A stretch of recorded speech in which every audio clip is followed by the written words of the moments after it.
آج میں ایک چیز آپ کو بتانا چاہ رہا ہوں کہ یہ کوئی نئی چیز نہیں ہے جو ہو رہی ہے آج دنیا میں، یہ پھیلنے والی ہے اور قیامت کے قریب ہم آ چکے ہیں۔ ہو سکتا ہے دنیا پوری جنگوں کے لپیٹ میں ہو، جو رسول پاک صلی اللہ علیہ وسلم نے ارشاد فرمایا قتل اتنا بڑھ جائے گا کہ 100 لوگ ہوں تو 99 مر جائیں گے، ایک بچ جائے گا۔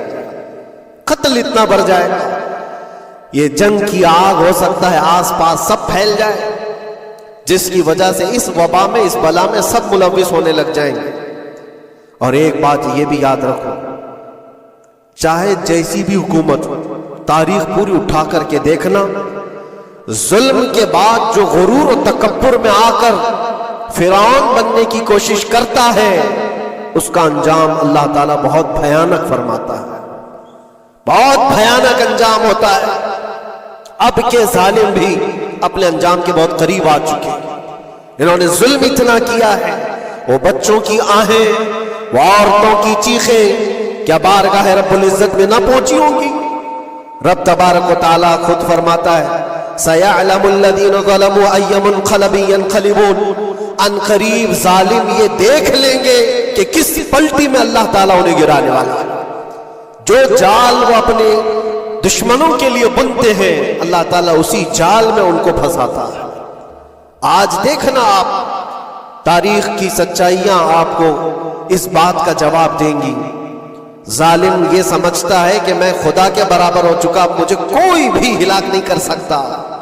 اللہ تعالیٰ فرماتا ہے اینما تکونوا یدرککم الموت ولو کنتم فی بروج مشیدہ، تم مضبوط قلعے میں کیوں نہ بیٹھے ہو، موت تمہارے پاس آ کر پکڑ لے گی۔ اور رب تبارک و تعالیٰ کے لیے کوئی چیز ناممکن ہے۔ لوگ آج ہوا بناتے ہیں کہ ایئر ڈیفنس سسٹم اتنا بڑا ہے کوئی کچھ نہیں کر سکتا۔ ایک چھوٹے سے پتے سے ایک ناجائز کنٹری کو محفوظ دکھانے کے لیے دنیا پتہ نہیں کیا کیا باتیں وائرل کرتی ہے۔ اسرائیل کے پاس آئرن ڈوم ہے، ایئر ڈیفنس سسٹم اتنے بڑے ہیں، کوئی نہیں آ سکتا۔ وہ خدا ہے؟ کوئی خدا ہے؟ لیکن دنیا آج دیکھ رہی ہے، بہت ساری چیزوں کو دیکھ رہی ہے۔ مجھے یہاں پر کسی کے سلسلے میں نہیں کہنا ہے، لیکن ایک بات کہنا ہے کہ نشہ میں چور، گھمنڈ میں چور جو بندہ ہوتا ہے، اللہ تعالیٰ کبھی اس کو مچھر سے بھی ہلاک کرتا ہے۔ بہت بڑی طاقت کا اس سے مقابلہ ہونا ضروری نہیں، تمہارے پاس ہوگا بہت بڑا سسٹم، لیکن رب تبارک و تعالیٰ جب انتقام لے لے تو پھر تمہارے لیے بہت بڑی طاقتوں کی ضرورت نہیں۔ آپ ہمیں تاریخ بتاؤ، عراق میں نمرود ایک زمانے میں اس طرح کی حرکت کیا تھا کہ اس نے بہت بڑی عمارت بنائی تھی، اور اس کے مطابق بات یہ تھی کہ وہ 1000 لوگوں سے تنہا لڑ سکتا تھا، اتنی اس کی طاقت تھی۔ شیر سے خود مقابلہ کرتا تھا، کبھی ڈرتا نہیں تھا۔ نمرود کی طاقت مشہور تھی اس زمانے میں، اور سارے لوگ اس کی طاقت کا لوہا مانتے تھے، حتیٰ کہ وہ کبھی اپنی زندگی میں بیمار نہیں ہوا تھا۔ آدمی جب بیمار نہیں ہوتا تو اس کا غرور بڑھ جاتا ہے، سوچتا ہے مجھے کچھ ہو نہیں سکتا۔ نمرود نے اس کے بعد یہ دیکھا ساری دنیا میرے قبضے میں ہے، طاقت و دولت کے ذخیرے سب اس کے پاس سے، لیکن ایک چیز نہیں تھی، موت پر کنٹرول۔ اس کو کیسے کیا جائے کنٹرول؟ یعنی مرنے سے بچ تو نہیں پائے گا، یہ کنٹرولنگ پاور بھی ہمارے پاس ہونا چاہیے۔ اس نے ایک بہت بڑی عمارت بنائی، کہا کہ خدا آسمانوں میں ہوتا ہے، ہم اتنی بڑی عمارت بنائیں گے کہ ان عمارتوں پر چڑھ کر خدا کو للکاریں گے۔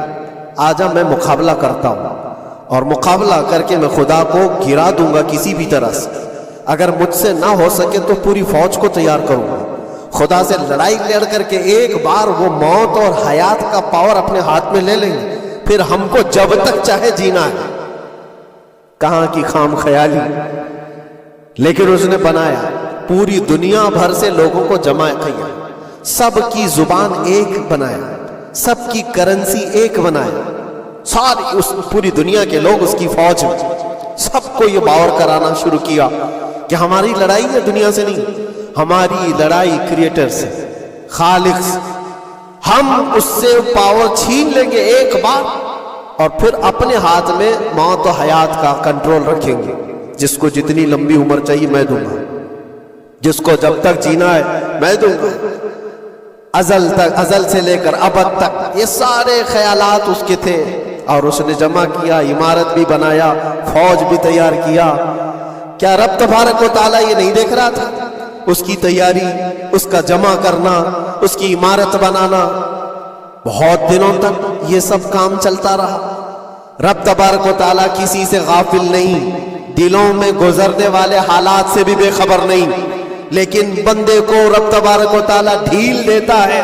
قرآن میں رب تعالیٰ فرماتا ہے وَلَا يَحْسَبَنَّ الَّذِينَ كَفَرُوا أَنَّمَا نُمْلِي لَهُمْ خَيْرٌ لِأَنفُسِهِمْ إِنَّمَا نُمْلِي لَهُمْ لِيَزْدَادُوا إِثْمًا۔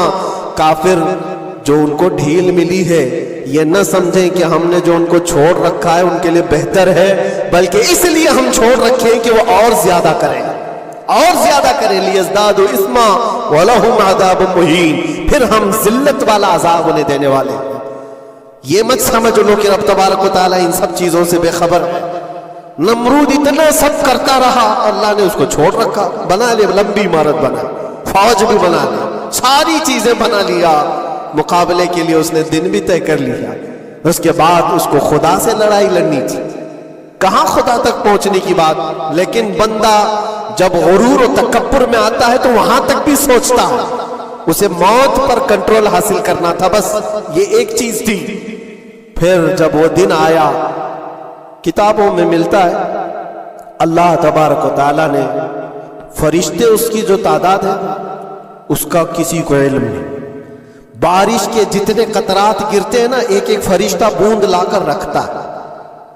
اب آپ اندازہ کر سکتے ہیں فرشتوں کی تعداد کتنی ہو سکتی۔ اس میں جو بڑے فرشتے ہیں وہ جبرائیل، میکائیل، اسرافیل اور اسرائیل علیہم السلام، جو سردار ملائکہ ہیں، فرشتے ہیں، ان کے اپنے اپنے کام ہیں، بہت پاورفل فرشتے ہیں۔ ان کی بات نہیں کرنا، کسی ایک عام فرشتے کو رب تبارک و تعالیٰ نے بلایا اور فرمایا جاؤ زمین پر، ہمارے ایک بندے نے ہم سے لڑائی کا ارادہ کر لیا ہے، اس کی طاقت و قوت اور اس کی جمع شدہ ساری چیزوں کو دیکھ کر کے آؤ۔ وہ فرشتہ زمین پر آیا، جس جگہ پر اس نے یہ سب جمع کیا تھا، فرشتہ اتر کر صرف اپنے پیر ہلایا تھا، پوری عمارت بھسم ہو گئی، کچھ نہیں کیا تھا، اس کی بنائی ہوئی عمارت بھسم ہو گئی۔ جتنی فوج جمع کیا تھا سب کیڑے مکوڑوں کی طرح مر گئے، اور سب کی زبانیں مختلف ہو گئی، کوئی ایک دوسرے کو پہچان نہیں پا رہا۔ یہ منٹوں کی بھی بات نہیں تھی، سیکنڈوں کی بات تھی۔ فرشتہ واپس چلا گیا، نمرود کا زوال ہو گیا، ختم ہو گیا۔ یہ تاریخ کی ایک بات ہے، اور یہ روایت ہم اپنی کتابوں میں نہیں رکھتے، یہ روایت یہودیوں کی کتابوں سے ہی ہے۔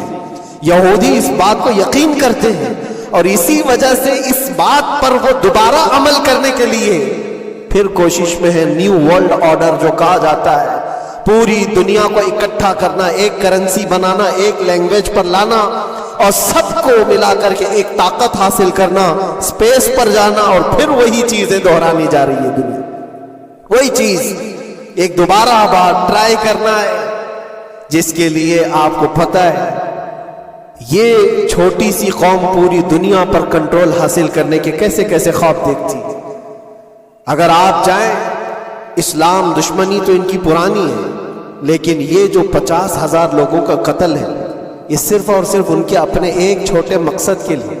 ہو سکتا ہے بہت ساری باتیں، غزہ پٹی ایک ہی علاقہ بچا ہوا ہے فلسطین کا، باقی سب تو یہ قبضہ کر چکے۔ 1947 کے بعد، 48 کے بعد چھوٹا سا حصہ جو باقی غزہ پٹی، جس کی 20 لاکھ کی آبادی، اس علاقے پر اتنی زیادہ کیوں کرورتا ہے؟ کیوں؟ باقی سب جگہ پر، اور بھی دیگر جگہ پر، یروشلم میں، ویسٹ بینک میں، کئی جگہوں پر مسلمان آباد ہیں، یہ غزہ کے لیے کیوں اس قدر سختیاں ہیں؟ دنیا کو بتانے کے لیے تو یہ ایک آتنکواد جماعت ہے حماس، جس کا مقابلہ کرنے کے لیے ہم یہ حملے کر رہے ہیں، لیکن آج تک یہ دنیا کو بتا نہیں سکے کتنے حماسیوں کو قتل کیا، کتنے حماس کے لوگ پکڑے گئے، کتنوں کو مارا گیا، چند ہوں گے، لیکن اس کے بدلے میں جو بھاری قیمت چکائی ہو غزہ کے نہتے لوگوں نے، 50,000 لوگوں کا قتل، یہ تو ریکارڈ پہ دکھ رہا ہے، باقی اللہ عالم۔ باقی کتنے ہیں جن کی تعداد مل نہ سکی ہو؟ بعض دانشوروں نے یہ بھی بتایا اس کو صرف اور صرف ایک کینل بنانا ہے جو دنیا کی ٹریڈنگ پر قبضہ حاصل کرنے کے لیے. جو سوئس کینال ہے ایجپٹ کا، جس سے میڈیٹرین سی سے لے کر کے گزرتے ہیں، دو سمندروں کو جوڑنے کے لیے ایک کینل ہے مصر میں، ایجپٹ میں، جہاں سے ایجپٹ ہر گزرنے والے جہاز سے ٹیکس لیتا ہے، ہر گزرنے والے جہاز سے ایک بھاری قیمت لیتا ہے، جس سے ٹریڈنگ پر اثر بھی رہتا ہے. اور جب وہ چاہے بند کرے، 2 مرتبہ اس نے بند بھی کیا تھا تاریخ میں 1950 کے وقت. اور یہ خواب دیکھتا ہے اسرائیل کہ ہم اپنی ہی جگہ سے ایک کینل بنا لیں تقریباً 300 کلومیٹر، جس کے لیے اس کو غزہ حاصل کرنا بہت ضروری ہے. یہ بعض لوگوں کی اپنی تحقیق ہے. تو کیا کوئی اپنے مفاد کا حاصل کرنے کے لیے 50,000 لوگوں کا قتل کر سکتا ہے؟ دنیا کو یہ بھیانک چہرہ بھی تو معلوم ہونا چاہیے. اگر ان کو کوئی راستہ بنانا ہے تو اس کے لیے انسانیت کا قتل کرنا.